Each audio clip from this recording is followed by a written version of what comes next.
आ जाए, I think आ गई होगी। हाँ भाई आ रही है।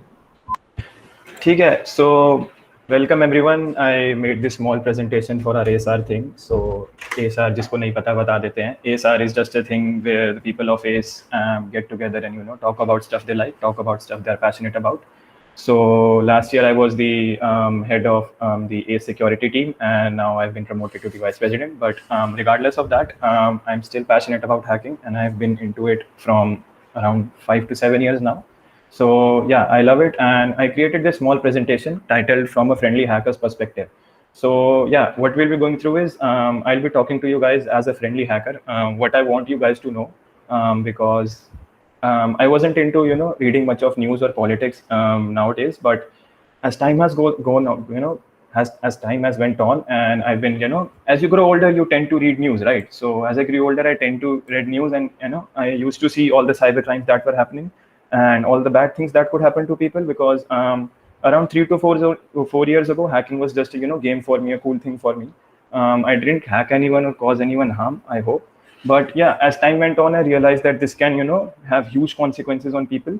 So I created this small presentation first of all to first break the myths around hacking. I know most of you are already familiar with them, but still, just for fun times, we'll talk about some jokes in here, because there are some myths around hacking. Then after we are done talking about that, after we are done breaking, them, then I'll have a long section about cyber crimes and scams. And there's a specific reason I'm doing so, because I believe you can find hacking tutorials online, but it's really hard to go through the news and see how these things are happening. And sadly, in our country, these things and these issues are not highlighted very properly. So I'm going to utilize this platform, obviously, to see if I can provide you some valuable information, and even if I can help one or two of you to stay safe online, that'll be a great thing for me. And if you think you're smart enough to not get hacked, trust me, guys, it happened to me yesterday. I almost got hacked, and we also have an incident from our race member right here. This thing happened just yesterday with us. So yeah, even the ones who thought that we were very technically sound and all, sometimes we can make mistakes too, and everyone can make mistakes, and that is all a hacker needs. They need you to make a mistake just once. So yeah, after that I'll be talking about if you want to now if you want to now you're aware of the cyber crimes, how can you help fix it. So one way of them, I'm talking one way, not all of them, but one way of them would be to learn ethical hacking. So I'll talk a bit about how to learn ethical hacking, and after that I'll also talk about CTFs. So CTFs are basically hacking games in which you play games, on points, on flags, and basically level up. And with this gamification, you can grab the basics and essentials of hacking very quickly, and it's a fun way to practice. And in the last section, I'll be having a Q&A. So what I'll do is I'll start the Q&A link now. If you guys have any questions, you can go to the link which would be on your screen right now, and you can open it in your phone or in a new tab of your browser, and you can post your questions there. I'll be taking a look at those after the presentation ends. All right. So yeah, let's move ahead. So I hope everyone has seen the title, and if you have scanned the QR code, good for you. You just got rickrolled. Okay, so let's talk about the important information first. Everything that I talk about here and this presentation can be found on my GitHub profile. You can see the link here, and I can also type it in the chat later if you guys want. So if you guys want to take a look at this again, and if you missed something, or just need to take a look at it again, this can be found in my GitHub repo. Okay, so let's talk about myself first, a mandatory introduction, because I don't want you guys to feel that I'm just a nobody. So I'm vice president of ACE by day and a hacker by night. Although, so yeah, if you see the flaw here, I'm not getting much of sleep. I also created an ethical hacking course at tutoot.com. So it's an online course website, and I created an ethical hacking course for them. So you can check it out if you're interested. I'm also a CTF player. I've been playing CTFs for about 1 or 2 years, and I play with the ACE security team right here. And yeah, I also play them solo. Then I am obviously the tech support to my family and friends. I believe everyone here is a Linux fanboy, because if you get into hacking, you obviously get into Linux, and I just got a bit extra into it. So yeah. Then yeah, about my sleeping schedule, I pretend to live in the New Zealand time zone. So if everyone asks me why aren't you sleeping at 4 a.m. in the night, I just say I'm living in the New Zealand time zone. So yeah, just basic bullshit. Yeah, and if you want more things about me, you can visit my website, brownboy.tech. Yeah, the meme here, the fan art Prabhat has created. Thank you so much for that. And yeah, one thing I forgot to mention, the memes you're going to see in this presentation may or may not be related to what I'm talking about. They're just to, give you a little smile there. So yeah, moving on. So as I was doing this presentation, I asked some of you online on my Instagram to tell me if you wanted to have a conversation with a hacker, what would you guys talk about? So this is where the myth section comes in, because I know most of these are ironic, but still I wanted to break this, stigma around hackers that we hack Facebook accounts or we hack, your ex's accounts and stuff. Honestly, we can't do that. None of the hackers here want to do that, and I believe the Ace security team here also knows that we can't do that, or we don't want to do that, or it's not worth the risk. All right. If anyone promises you that they can hack your ex's Instagram account or something else, they're probably scamming you for money. So don't fall into those traps. And as you can see, there are quite some funny responses here. But if you think these are funny, just wait for the next one. So if you can read through these quickly, you can see that all of them are asking me to do some crazy thing. Although one of them is a little smart one. I see the Microsoft XP में GTA 5 चलाने के दिखाना. So I think we can probably do that. It might take a bit of time and it might be hard, but we might be able to do it. We can talk about it later if you guys want. But everything else is here, just something you Google online whenever you first want to hack, or the basic reason everyone wants to hack is to check into their ex's account or something else. Not worth the risk, and you can't do it, guys. So stop thinking about that. And yeah, if you think these are funny, check out this one. I asked you people, what do you want to know about hacking? And this guy asked me for a to be honest. I don't know what he meant by that. So yeah, winner props to this guy.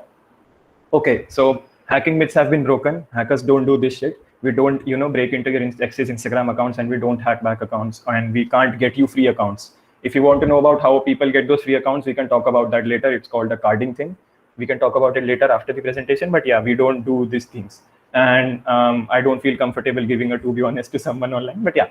The myths aside, I just wanted to clear this cloud out that we are not, someone sitting inside a hoodie in dark rooms with green text on our screens. Although we would love to have that feeling, but it's not everyday thing for us. Okay, so let's talk about cyber crimes. All right. I got this slide straight from Norton because I believe it's a reliable source. I know most guys or most of you don't believe in antiviruses or something else. It depends. You like antiviruses or you don't like antiviruses. They create good statistics, all right? So that is why I'm using their statistics here. So as you can see, in the last year, 120 million Indian consumers experienced cybercrime. If you think about it, it's not a small number, and it's only going to get larger. And the big problem with that is most of us don't even know where to report it. All right. Even if you got scammed by cybercrime, you don't necessarily know where to report it. And most of these go unreported. And as you can see, 1.3 billion hours were lost. So if you want to, if you think not in the dollars amount, but the time is money. So yeah, you can see a lot of times were wasted to fix these cybercrime issues that were created. And I believe if you followed some simple steps, these could be mitigated really easily, and such time would not have been wasted. And moving on, COVID hasn't made anything easier for us. Moving on, all right. Even in COVID times, you can see that as the COVID times we got online, everything went online, all right. So I just wanted to clear out one thing. As time moves on, we are creating, moving every of our services on the internet and on the computers, right? What people don't realizing is that when you put everything on the computers or the internet, you inherit their risks also, all right? So computers have risks, internet have risks, they have security holes, and they have bugs. And if you put everything online, you also get to carry those bugs with you. And if you put everything online, then the more things you put online, the more vulnerable they are to getting hacking. That is the basic gist of what I'm trying to say here. The more things you put online, the more vulnerable they are. And the more vulnerable they are, the more that they can hack. So the problem here that I find in my country basically is because I've been observing India's cybercrime landscape for about last year. We have put many things online, and I appreciate the things that our government has been doing, putting everything online and such, and creating all digital linking platforms. But most of them aren't secure to any level at all. I have read news reports of Aadhaar data getting leaked. I have read news reports of police data getting leaked. Any digital governmental Indian data service you can think about, it's probably leaked somewhere already. And our government has not taken the correct initiatives to fix it. And if you want to look at numbers, we can look at some more numbers. I created this graph just last night. I was looking at some figures. So in the year 2021, especially due to COVID, when everything went online, cybercrime issues skyrocketed to hell. All right, they doubled and tripled in their numbers. So this is the graph of a RDP brute force attack. So what happens is when organizations or, did the work from home thing, so not everyone could carry their systems from their offices to their homes. I know most of the people have laptop, but sometimes you need bigger systems on systems connected to the office's network to, do some things. So what most people do is they create a RDP network. So RDP basically stands for Remote Desktop Protocol, RDP. So Remote Desktop Protocol allows you to access your desktop without actually being on it. You just let it run on the internet and you can access it from anywhere. So RDP was used by many companies and organizations to let their workers use their systems from inside the offices from their homes. But the problem with RDP is it's inherently very insecure. It does not have a limit on how many usernames and passwords it can accept in a time. So what would happen is hackers would find all the RDP open computers around the internet, because most people don't even go through the trouble of securing those. So in the open wide internet, there were these RDP systems just waiting to be logged in. But now you say, even if you find them, how are you going to log in without the username and password? Well, in some cases, the usernames and passwords are already the default ones. And let me remind you, when we are talking about these RDP systems, around 50% of them are also Windows XP and 7 based, which have been officially dropped in support by Microsoft. So they are vulnerable to hacks and they will be hacked if you put them online. But still they were used because companies use them. They were safe inside the offices because they were not directly connected to the internet. But when you turn RDP on them, you connect them directly to the internet, and then anyone can find their ports and open into them and try to log in there. Okay, so what is brute force here? I talked about RDP. Let's talk about brute force. So brute force is basically what you get by the name. You brutally force inside the system. So what you do is you don't know the username and password, all right, but you try putting all the usernames and password inside again and again and again and again and again and again and again until something hits. And you do this on millions of computers at a time. You are bound to get some logins, all right. Let's talk about a good example here. Let's talk about ICICI Bank, all right. So ICICI Bank just, also, although it's a bank, I believe they would practice more security, but let's, for the sake of example, assume ICICI Bank told every one of their workers to go home and start logging in from their RDP servers. And since COVID hit, we have to think about this, that the IT departments of these companies did not have much time to prepare for this work from home thing instantly, all right. So what happens is that when people were shifted to their homes, they started using RDP, but IT departments were not able to secure them in time and not able to set it up properly. So what ended up happening is most people did not know about the security, but the hackers and the researchers, we found about it, and they started brute forcing it into them one by one. So yeah, ICICI Bank, let's assume you are hacking into RDP accounts of ICICI computers, all right. So you can probably guess that the username could be there, something like ICICI worker 1 or ICICI worker 2. Now, if we go through this list, you can already see the flaw here. What I can do is I can go to the portal and try every username and password combination possible I can. And once I get a login, I can use their systems. So that is why the number in brute force attacks increased suddenly in 2021. And this is just one statistic I'm talking about. Now, this is international. This is the international statistic. If you look at the Indian statistics, it's even worse. Now, you might say it's still in 9.4 million. So why is it worse? Well, I am to tell you it's worse because it doubled. It doubled since last year. If you can see, I'm looking at the monthly data here, and in just a couple of months, and not about in a year, in a couple of months, the data has just doubled. The attacks have doubled. So as you can see, this is a great risk that we are facing right now. So in the end, the conclusion comes down to this. Cyber crimes are happening, and they are happening at a very fast rate. These are just a basic example of the corporate crimes I have to share the statistics about. Moving on, I might share some personal cases which I learned in my police internship at Gurugram. So when I went there, I learned about the personal cases that police was handling, all right, the cybercrime cases that they were handling and how difficult they were to handle. I'll be sharing some of those with you moving on. So now that we have talked about the companies and the big data, we have talked about graphs, we have talked about the big data numbers, all right. Now let's come down to the personal level. So let's come down to the personal level, all right. So this is one of our ACE members here. So what happened is last night, his Discord got hacked for some reason because he clicked on this link which says, if you click on this Discord link to get Nitro. So Nitro is basically a paid feature in Discord by which you can have some extra features on Discord, basically a pay to use thing, all right. So what happened is my friend of his, he clicked on that link and he logged in with his Steam account. So Steam is a service in which you download and use games basically. The whole point of the gist is it was a phishing scam and he fell for it. If you look at the link closely, that link does not resemble Discord or Steam, but the loading of the URL, the image that's shown here, it makes us click instantly without really looking at the URL. And this is where I fell also. I guess it was 2 days ago. He fell into this scam and his account got hacked. And what happened next is the hacker got into his Discord account and spammed this message to all the Discord servers he was in. So it was around 4 a.m. last night. I was preparing this presentation and I got this message too. And I clicked on the link too. And I logged in with my Steam account too. But fortunately, I changed the password instantly when I realized what had happened. And in the morning, he told me that his account had been hacked and I was real worried. But fortunately, I believe that all my accounts are safe as of now and nothing has happened to them. So that is the thing. It happens with us too. And I can also share a link later when I put the presentation on the GitHub where this issue has been going on. So it's a Discord forum link and people have been talking about it here. And it has been going on for a year. I believe the links just changed. So if you look at the link here, it says discord-nitro.link and it can change into everything. I looked at some examples where with the Discord, the I was replaced with a 1 and most people weren't able to notice quickly that it was a 1 instead of an I. So these small changes in domain names make you click phishing emails. So these are just phishing scams. They are very basic and very, they're very old, and they're the greatest, oldest play in the book, but they work relentlessly and they work great, because you're not necessarily exploiting technology here, you're necessarily exploiting humans. And exploiting humans is the easiest part of being a hacker. You don't have to think about systems, you just have to make a fool of someone else on the other side of the screen.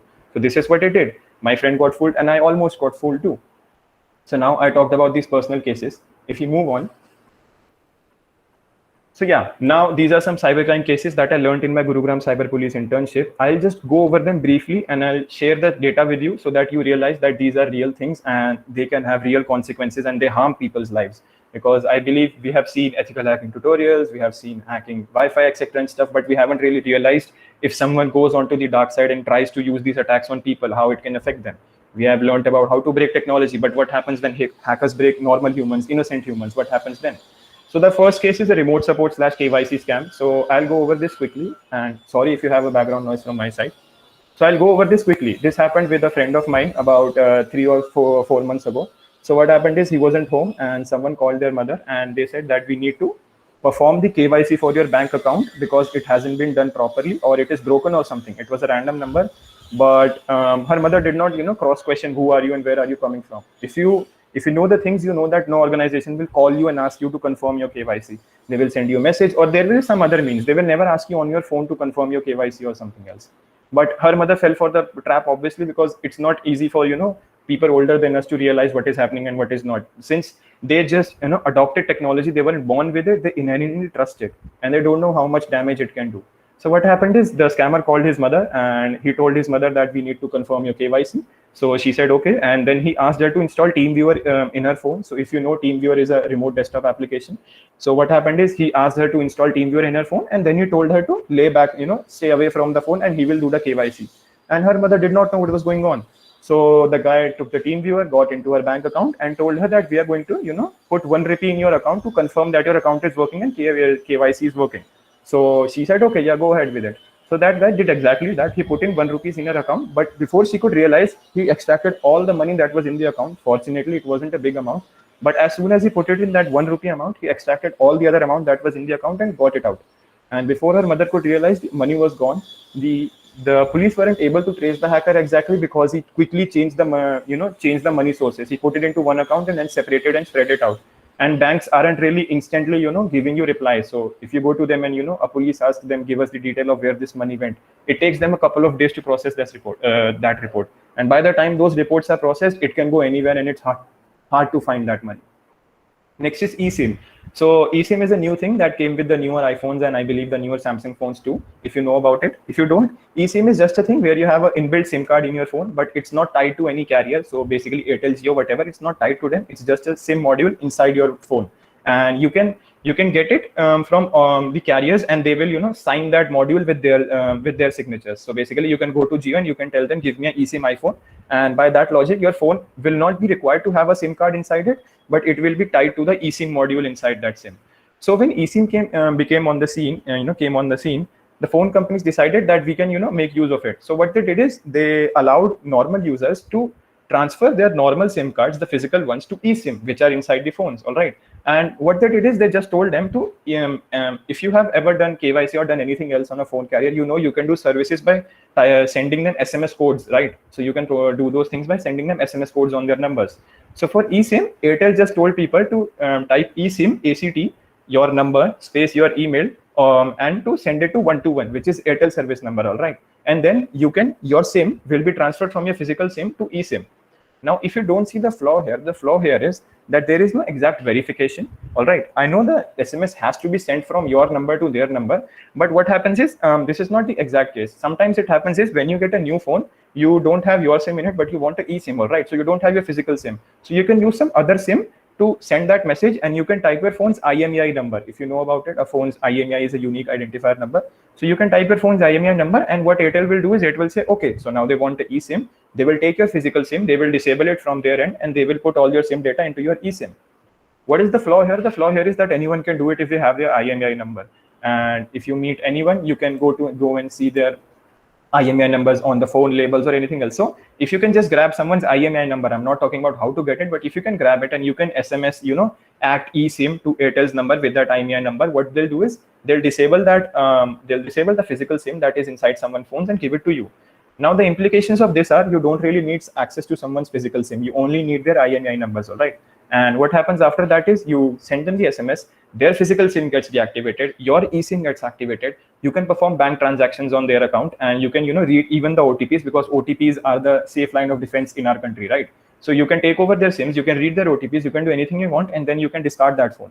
And no one will know any better what happened. So that is another scam. Next is malicious video calls. I'll just go over this quickly. So what happens is this also happened with a friend of mine. I'm not just making these up. These are real experiences I've heard.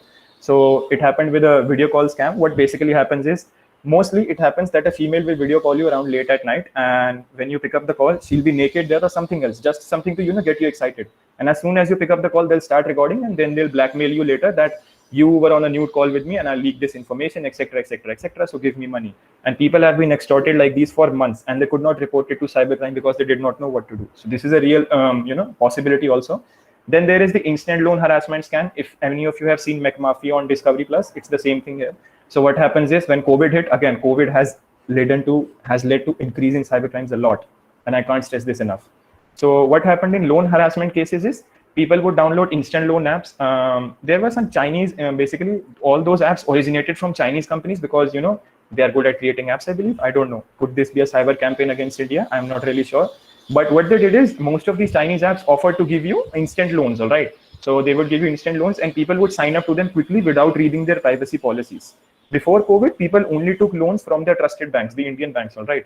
But as soon as COVID hit, no, everyone was not able to go to banks and they needed money instantly.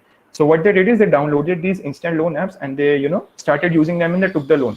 The problem with these loan apps is if you read into their privacy policy, the amount that you have to pay back to them, the interest rate is about 150% or sometimes 200% higher than the original amount. And they start harassing you to the end of your life.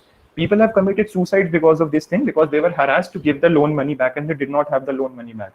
Sometimes what also happens is you install the app, you take loan money from one app and then they start harassing you. So install other app. And now you take the money from that app and you give it to the first one, but now you're in debt from the second one. And then this vicious circle starts and people are just stuck in it, then they can never get out. All right. And even police can't help you in that because you accepted their privacy policies. You willingly, touched on the tick mark and said that I am accepting your policies as you tell me to do. So that is another scam that happened. Then there is fake customer support SEO case. I'll go over this quickly also. If you ever Google for, Samsung service center number or Airtel service center number or something else. So what people did is they did, SEO, which is search engine optimization, and they put their scamming number on top. And what would happen is you would call the customer care and they will say, we need to perform your KYC or we need an Aadhaar card, etc., etc., etc. Shame bullshit. Get you to install TeamViewer, do things with TeamViewer on your phone and go away. And you wouldn't even know if the customer care number was real or not because people, believe instantly what comes up on top of Google. So people would click on that number and do their thing and then they'll get the things lost, but wouldn't realize what happened, all right? Then there is grooming cases. So I'll go over these quickly, although they affect children and I'm really heartbroken by these things. But I can give you a quick example of this. So a 9th grade kid in Mumbai was, good at playing online video games and he just played video games all day. I assume he played PUBG on his phone. Let's assume that he played PUBG on his phone and he met some random guy. And the random guy, I'm not making this up, guys. This is in the news. The random guy convinced the 9th grade guy to, come and meet him and he will give him superpowers. But for that 9th grade boy to get superpowers, he'll need to give him money. So that man, basically groomed the child into believing that I can give you superpowers if you give me money. So the 9th grade boy ran from his home, taking all of his parents' money and was found 13 days later in Nepal. So he went from Mumbai to Nepal for that random dude who just told him that I'll give you superpowers. Believing him that if he met that guy, he will give him some superpowers or some shit and in exchange for money. And that boy was found 13 days later in Nepal. From Mumbai to Nepal, that kid went alone, 9th grade kid. Just because someone told him online. I know you might say that kid is stupid or not, but kids are stupid. And it is our responsibility as adults to make sure that they don't fall into these traps. All right. Then there are social media support scams. So what happens is basically you're on Instagram and some Instagram account with the username or title of Instagram-support or Instagram-celebrity-support will text you. And they will ask you that we need to re-verify your Instagram account again. Go to this link. It will obviously be a phishing link. You log in with the Instagram account and they grab your details, etc. Easy peasy. So another thing that happens, and then there is email scams. So email scams are very popular. All of us are aware, and all of us have received some kind of phishing email in our lifetimes. But if you really want to check if that, if sometimes you are not unsure. And if you look at the news recently, about 2 months ago, even popular YouTubers got their accounts hacked. Popular YouTubers, I'm talking about YouTubers who had 3 to 4 million subscribers. I have some channels, we can talk about them later, but they got their account hacked because some random Google email was used to send them support emails, and it told them that their ad account would be blocked. So ads are basically how YouTubers earn money, right? So it told them that your ad account would be blocked and you need to re-verify your details to earn money. And those guys fell into trap. I'm telling you guys, these are YouTubers with 3 to 4 million subscribers. These are popular. They know how things work. Still, they fell into these scams. And so if you want to prevent these scams, basically, so if you are ever looking at your email and unsure where it came from, there's a thing known as email headers. You can look it up on Google, how to look at your email headers, and you can see the original address where it came from. All right. We can also have a demonstration of it later if you guys want. So this was a basic overview of the cyber crimes I've seen, recently rising in our country, and I'm really heartbroken by it. So I thought it was my responsibility that I let you guys know that these things happen, so that you can stop them from happening with your loved ones. Okay, moving on. So story time kar lete hain thoda sa, anecdotes, how I got into hacking, all right? So this is a game known as Ninja Saga. It was on Facebook, all right? So Ninja Saga was a game on Facebook around 2010, 2013, I believe. So I was in 8th or 9th grade, I believe. Don't quote me on that. I'm bad with numbers. So basically this was a game, Ninja Saga, and I had a friend in school. We were the only one in class who used Facebook at that time, all right? So we were in 8th and 9th grade, and not everyone used Facebook at that time. Only a couple of kids used it, and me and my friend used to play this Ninja Saga game online. So this is the journey of basically how I started into hacking, all right? So we just played these games. For fun, all right? This was an RPG, you attacked everyone, earned points, etc., etc., etc. But if you look at the left, my friend told me about a thing known as Cheat Engine. So Cheat Engine was basically a program. If you get the name, you get the gist of it. It could basically help you cheat in games, all right? And what it would do is it would change values in memory. And since it was 2010, web browser games were a new thing, and they weren't really coded to be prevented against it. Even Cheat Engine still works today, in fact, if I'm not wrong.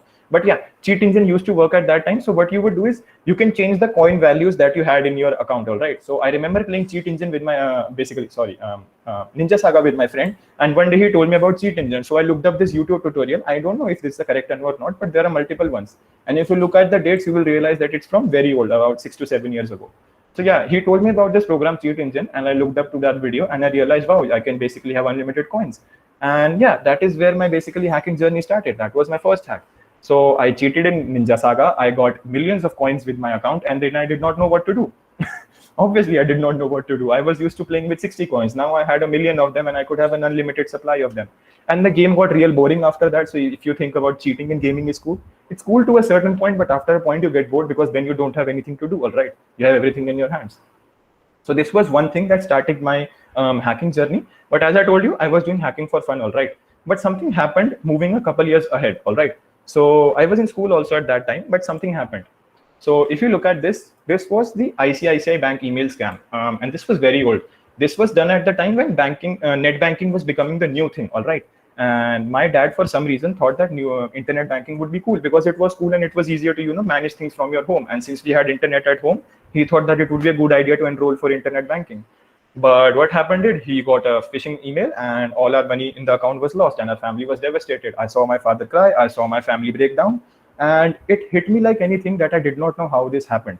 And I wanted to get to the end of it. I knew he hacked, but till that time, I only hacked for coins in game. I did not realize that this knowledge could have these implications on someone's life, all right? My family was broken apart. We did not know what to do. That was all the savings he had, all right? Fortunately, we were able to get it back with the help of police after some time. But you can see how mentally damaging that can be, and how physically, it can basically break families. It can break people, all right? So that is the moment that I realized that hacking is not just a game, all right? You can learn it game and it is fun, but it can cause real harm if you're not serious about it, all right? So just wanted to let this out here too, that hacking is fun. Absolutely, it's fun when done under the right circumstances with the right permissions. That is why we call it ethical hacking. All right. You must have heard of black hat and white hat hackers.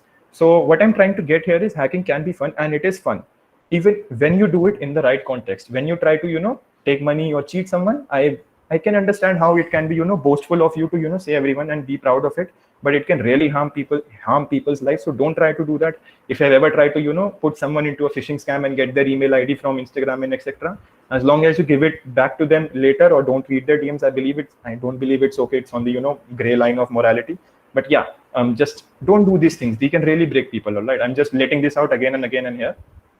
All right, so now we have talked about cyber crimes and the section is over. So now if I've convinced you enough, you must have thought that, okay, cyber crimes are a real thing and maybe I want to learn hacking too. So hacking too, I believe. So how do I get started into that? So let's talk about ethical hacking. So what happens in ethical hacking is, let's assume that you are a hacker, all right, and you become an ethical hacker. So what your job will be for an organization is to hack their systems before the hacker hacks them and tell the system, securers, the blue teamers, the IT people, how to secure it. So it's basically like saying I had $1 million in my home, all right, and I only had cash of it, or I had a stuff worth of $1 million in my home, and I wanted to protect it from thieves. The best way to protect it from thieves would be to call a thief, giving him money and telling him to try to rob my house in every way possible and tell me how to fix it.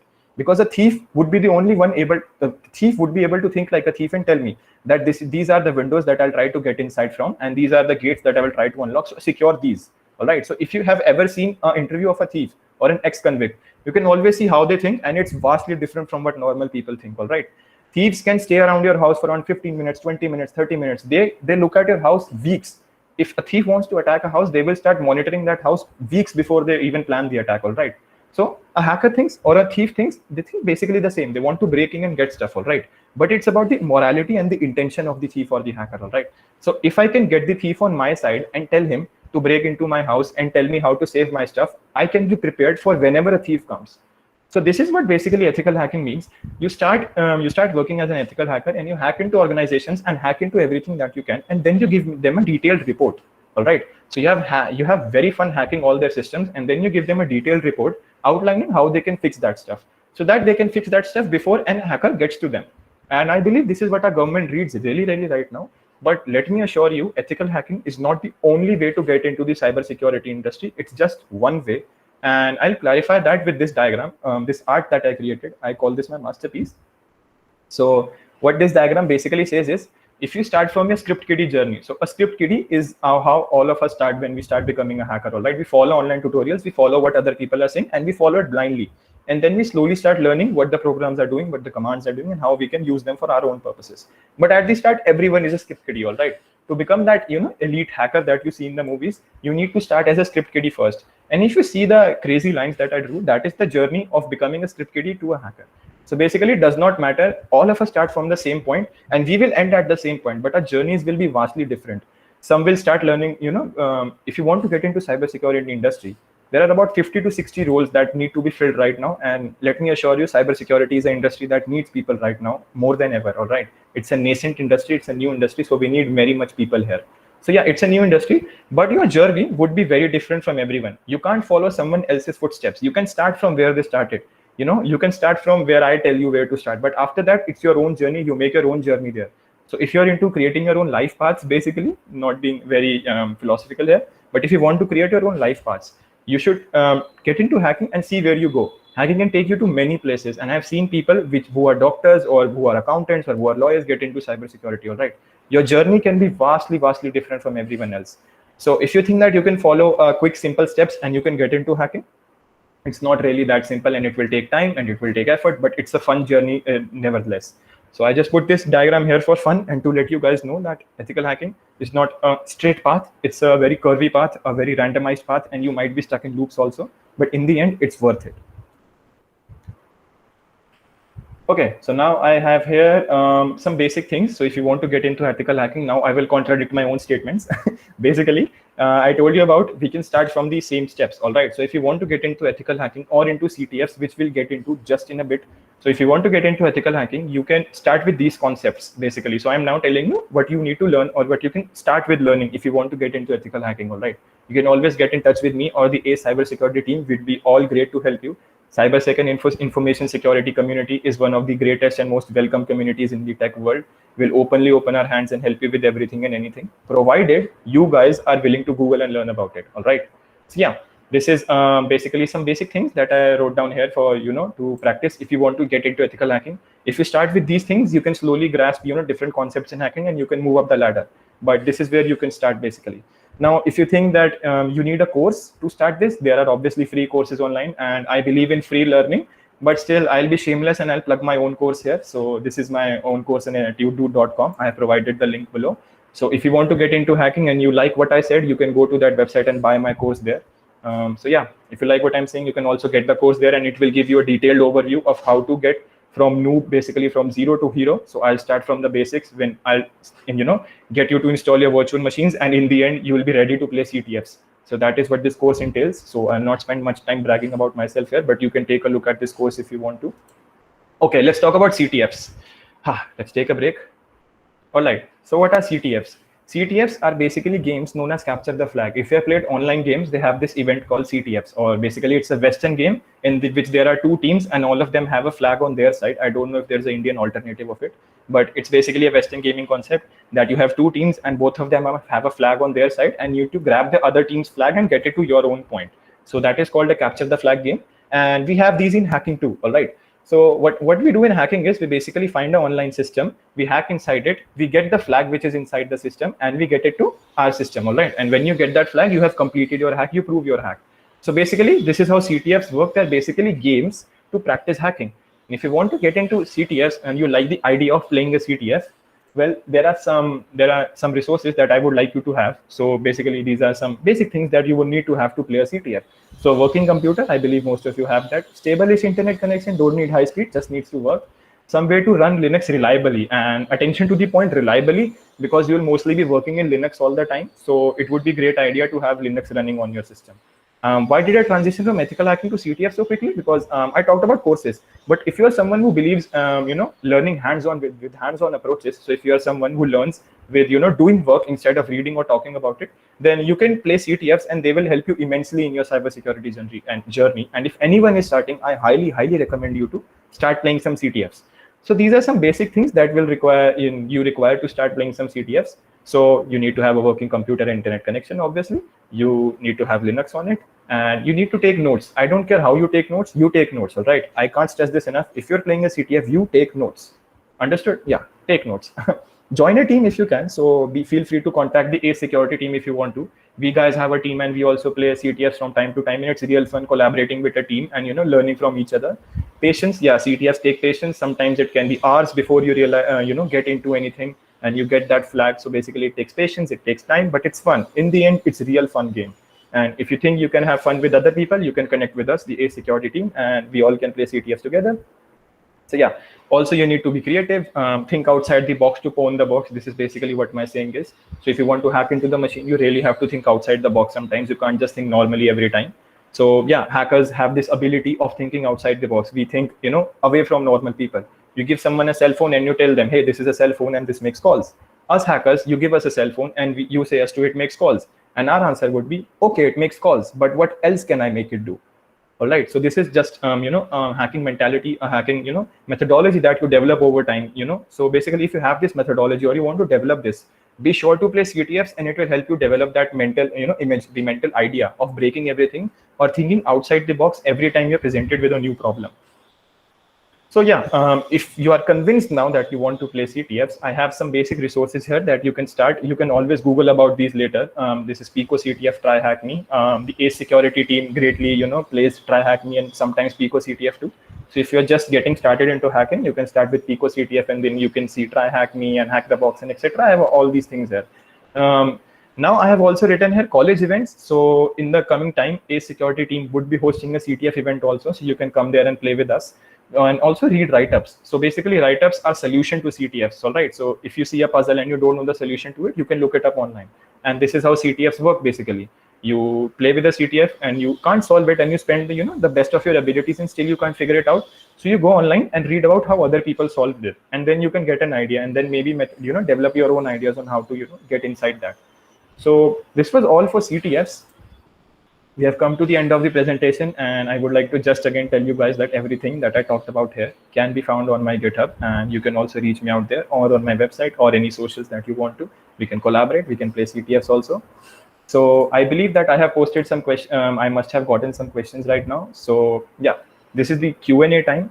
We'll take a breather for 5 minutes. You guys can turn on your mics if you want to ask me something, or put your questions on the link that I have sent you. I've only got a couple of questions right now, so we'll discuss them in a minute or two. If you want, you can push your questions now to the link, because the presentation is over as of now, and we'll be taking question and answers from everyone. So yeah, thank you for making it to here. Thank you for staying with me. Thank you for listening to me. It was Akshat. Yeah, your friendly hacker. Thank you. Thank you, Akshat, for such a inclusive, amazing view for hacking, showing us an amazing view. So, if you have any of you have any questions and you have not put on it, you can raise your hands and we will open, and you can open your mic or you can type in the chat box. So, we will start in a minute or so. Okay, Akshat? Okay. What I'll do is I'll also put the Q&A link in the chat box. So basically, Yeah. you guys can open it and put your questions there.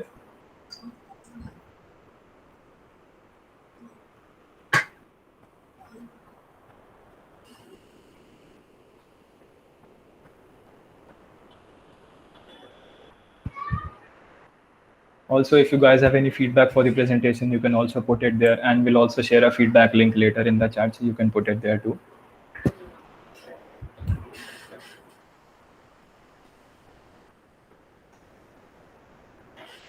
Okay, so I've got a couple of questions right now, and I think I can start addressing them. And you guys can still put your questions there.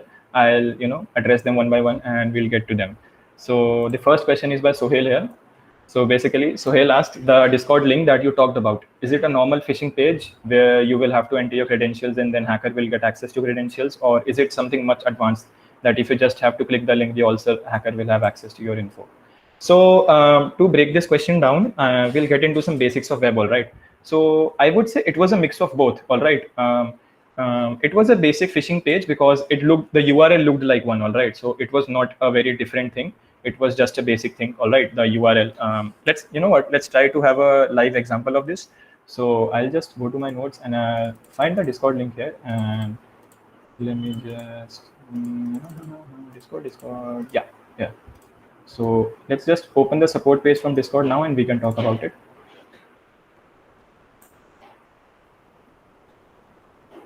Okay, yeah. So the Discord thing. So basically, it was a basic. Let's go back to the question again. Yeah. Okay. So basically, it was a basic phishing link. But when you went inside it, the first thing that it asked you to do was log in with your Steam account. So Steam is another service, if you're aware of. Steam is basically your gaming account service, and most people who have a Discord also have a Steam, all right? So basically, what it did is it asked you to open your browser and then log in with your Steam account. So I'm not really sure what that phishing link was grabbing. Was it grabbing the Discord credentials or the Steam credentials? I believe it was grabbing both, because the impact I saw on my friend's account, we could come to the conclusion that they were grabbing Discord passwords also. But can I tell what it was grabbing actually? Yeah, Prabhat, go ahead. Actually होता क्या है कि जो Discord है ना उसके अंदर like bots होते हैं और यूजर्स होते हैं, एंड बोथ आर उनके पास एक सिमिलर वे में रहते हैं उनके सर्वर्स पे. तो जो बॉट्स होते हैं ना उनके कुछ टोकन्स होते हैं. एक टोकन रहता है, एक एपीआई टोकन होता है, सेम वो यूजर्स के लिए भी होता है. सबके अलग अलग होते हैं वो टोकन्स. तो उस वेबसाइट में था कि जब भी उस पर क्लिक किया ना तो वो तुम्हारा जो टोकन था उसको फेच कर ले रहा था, and with that token you can access your account. ये था उसमें टोटली लाइक. और बाकी अगर तुम उसमें स्टीम का इन्फो देते हो तो फिर वो स्टीम भी हैक कर ले रहा था. बाकी वो लिंक तो था ही भी कि ये डिस्कॉर्ड का थोड़ा सा फ्लॉ है. हाँ, तो I guess the only reason कि मैं बच गया था बिकॉज आई गेस मेरे ब्राउजर में शायद मेरा डिस्कॉर्ड लिंक्ड नहीं था, आई बिलीव. या फिर मेरे टाइम तक, क्योंकि जब तक मैंने करा, also the moment I realise was कि जब मैंने स्टीम क्रेडेंशियल्स अपने सबमिट करे, the URL became to about blank. So basically I realise कि कुछ तो ऊपर नीचे है भाई, ये ब्लैंक. एंड जो आपका टोकन है ना, आप खुद अपने इंस्पेक्ट एलिमेंट्स से उसमें ब्राउजर में लॉगिन करके देख सकते हो. हाँ, तो वही आई बिलीव मैं बस लकीली इसलिए बच गया क्योंकि मेरा डिस्कॉर्ड फोन में लॉग्ड इन नहीं था ब्राउजर में, तो वो मेरा डिस्कॉर्ड टोकन नहीं ले पाया, I believe. So that was a lucky save. Okay, so Sohail, did that answer your question? Yes. Okay. So next question is by Rajat, my dear friend Rajat. Okay, so Rajat says startups in India still don't consider OPSEC as potential avenue during incubation seed phases. What are ways in which you believe trust and awareness of security can be increased during the phases in which most vulnerabilities are introduced? So I read a great article on this, that startups in India don't consider it because they're focused on creating money and value first. But if you ever want to see, I don't know how long it will take for startups to realize that they need security. But as a security researcher, you can go to them and you can let them know that whatever money you're earning, it can go in an instant if you don't invest in security practices. I believe any startup or organization should invest in security from the start level, right? Just as you have an accountant in your startup, soon as you start, you should have a security person too. See, security persons aren't really going to be daily there. We can do monthly, weekly, or even biannual checkups basically. But what it will help you do is it will help you stay safe from the basics of the scams or the basics of the attacks, all right? Because if you're a startup and your services go down or your data gets stolen away, it doesn't really incite trust in your organization. And the main reason that I believe, Rajat, that this has not got into the industry yet is because our government hasn't really forced, a protection bill, a data protection bill, which is still in the making in the court, as I've heard last. So the personal data protection bill, वो अभी ढंग से बना ही नहीं है. So until that personal data protection bill comes into act, I know there's just one way of saying this, but दिक्कत यही है कि जब तक वो bill act में नहीं आएगा, companies won't be forced to protect our data, all right? They won't be forced to disclose कि वो data कहाँ डाल रहे हैं हमारा. So until they're forced to do so, मेरे को लगता है startups के लिए शुरुआत में वही नहीं रहती है. वो नहीं रहती है, जैसा तूने कहा कि पोटेंशियल नहीं रहता, उनको लगता है पैसा वेस्ट होगा इस चीज में, we can't invest there. But if the government tries to push it, onto every company there that you need to have this amount set of security rules in their organization, automatically it will affect to everyone, I believe, and then they'll start investing it. Obviously, तब पैसा आ जाएगा, तब invest हो जाएगा, right? So I believe the government has a part to play in this, but I also believe us as hackers, we can approach these startups basically and tell them that it will take away everything you guys have right now. It will take away everything you guys are building right now if you don't let us protect you, all right? Yeah, so basically, as from a hacker's perspective, I can only say that I can go and tell them that please don't do this. I can't necessarily make financial decisions for them. But yeah, I believe as cybercrimes are increasing, I believe the awareness will also rise, and the startups will realize that they need this. I believe more and more startups are investing into this, and I hope as time goes on, they get into it basically. Does that answer your question, Rajat?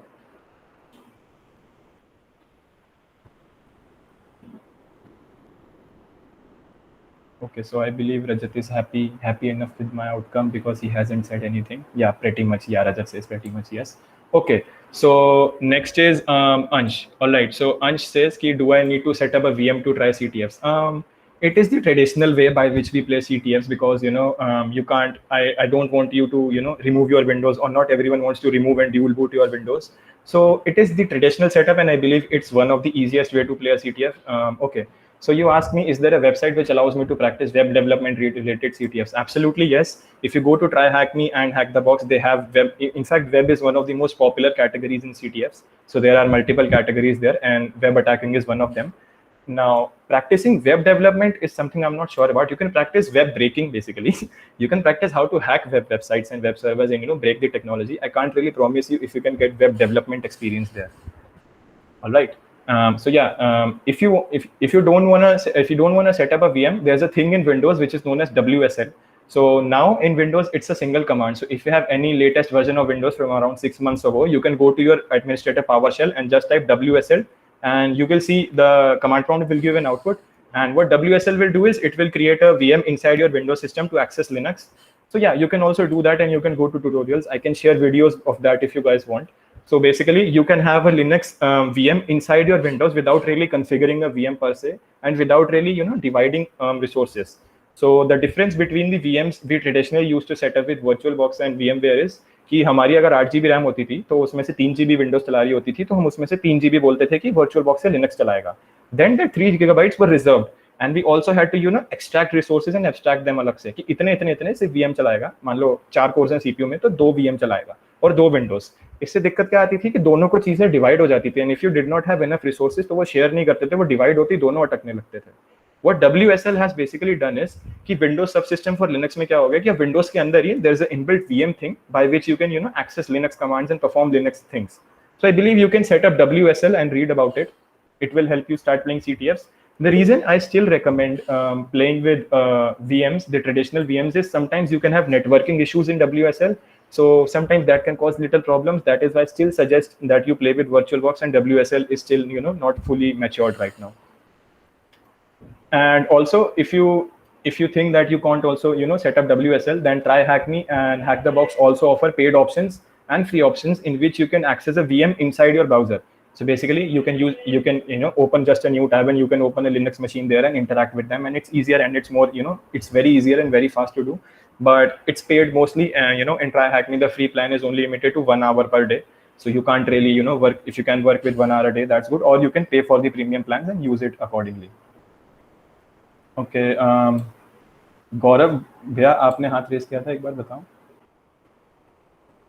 Okay. Gaurav bhaiya, yes, WSN is not equal to VM, but I'm just basing it on the thing that the last time I saw WSL's files, they created a VHDX, so basically virtual hard disk file for my Linux system, all right?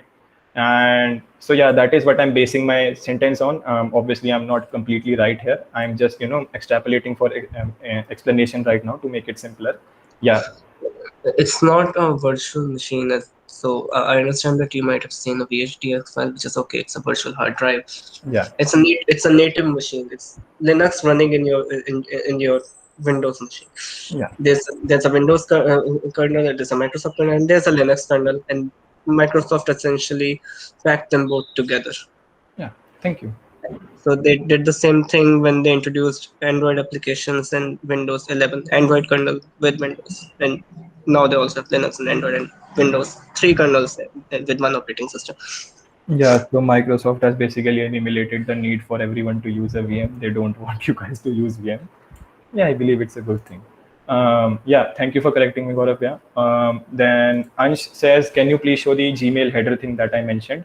So what you'll do, I'll do is I'll open a new tab and I'll just see if I can show you this, because I also did a phishing email just for practice, and I can see if I can show you that right now.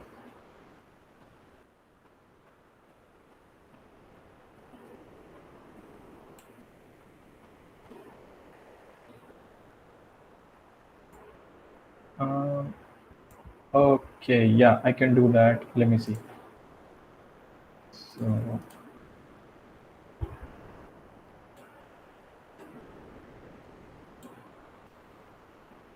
Alright, so let me know जब मेरी screen चल जाती है and हम इसमें वो header वाली चीज़ देख लेते हैं. Alright, this is just a basic thing I practise. Alright, basically वही ईमेल हेडर वाली.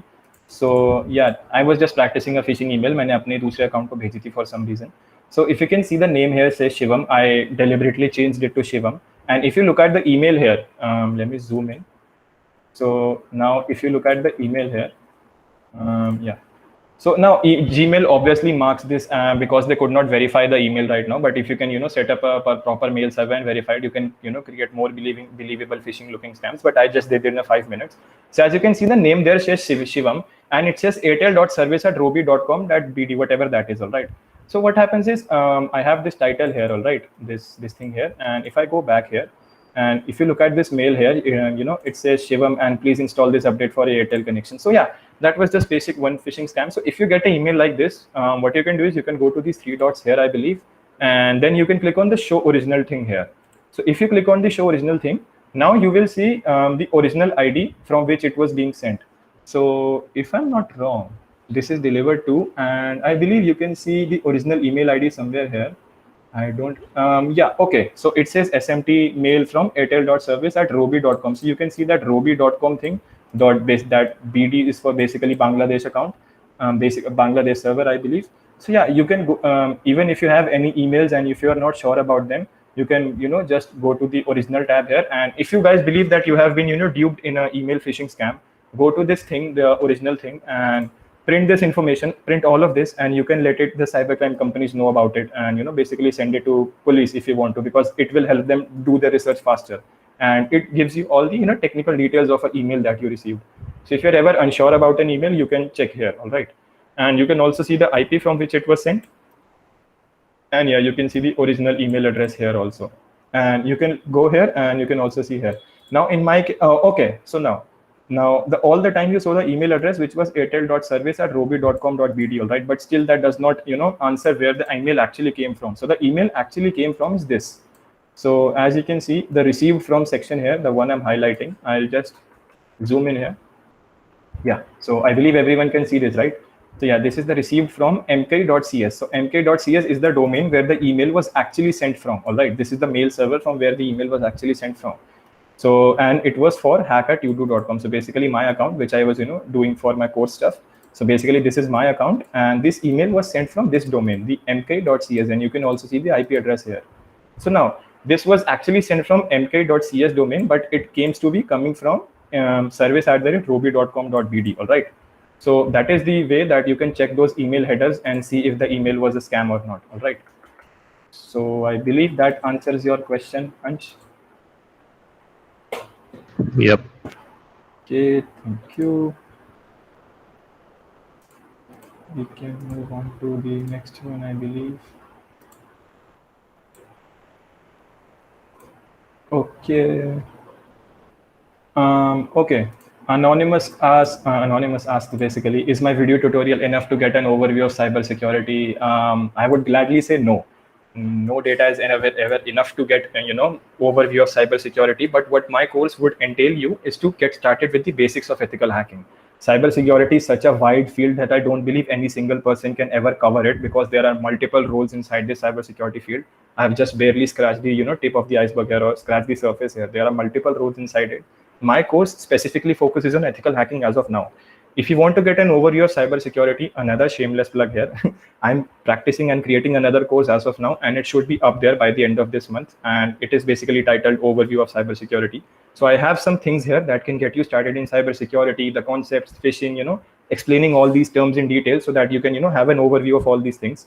So yeah, that is coming soon on my website, but the course that I have right now is for ethical hacking purposes only. It gets you started on ethical hacking on computers, on hacking systems, but not exactly cybersecurity concepts in theory per se. So that answers your question there. Golden question.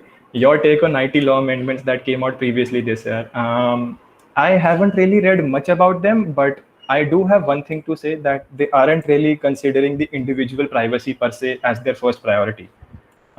They're creating good laws, and I believe they're doing a great thing by forcing companies. But what our Indian government is also trying to censor some free speech, I believe, because our governments are trying to basically get hold of WhatsApp and other social media companies, the Twitters and etc., to make them censor specific tweets. This can be a very controversial opinion here, that all things should not be allowed on an talking platform, an international platform. And obviously, if you sign up on Twitter, you sign up to their privacy policies, and they can remove your tweets if it breaks their policies. All right.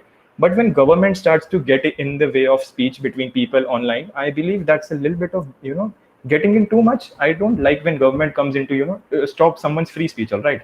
It's the same as stopping people from protesting. If no one is harming anyone, why would you go and stop them? I believe it can have other implications, and I know this is a very big topic. I'm only saying from the small perspective of what I've heard and learned and what I've read. I don't see this as a good thing, that government is trying to invade personal privacy by getting into these services. If you read the news earlier, our government tried to get a backdoor inside WhatsApp. In fact, Australian government is the one leading this thing. उनको WhatsApp में backdoor चाहिए, उनको हर online service में backdoor चाहिए. Now, even if I agree with the statement that it is for our own safety, I can go along with that. That if our government says we need a backdoor in every social media service, but it is for your own safety so that we can stop crime, I believe that. But the main question that I then ask is, what happens when it falls into the wrong hands? Because then it is so much of power within someone's wrong hands, right? It's basically saying that you handed over the nuclear codes. What happens if someone else finds them? And if you have seen enough movies, you realize it can cause a catastrophe. So that is what I'm saying. The security and the privacy concern and the cybersecurity landscape in India is very nascent and very patchy right now, very roughy right now. तो एकदम से किसी की privacy में इतने बड़े बड़े backdoors लगा देना है, वो अगर गलत हाथों में पड़ गए, I believe it can cause some real damage. So that is basically my take on these. Extending question, should E2E in WhatsApp be backdoored? I believe no. Obviously no. What is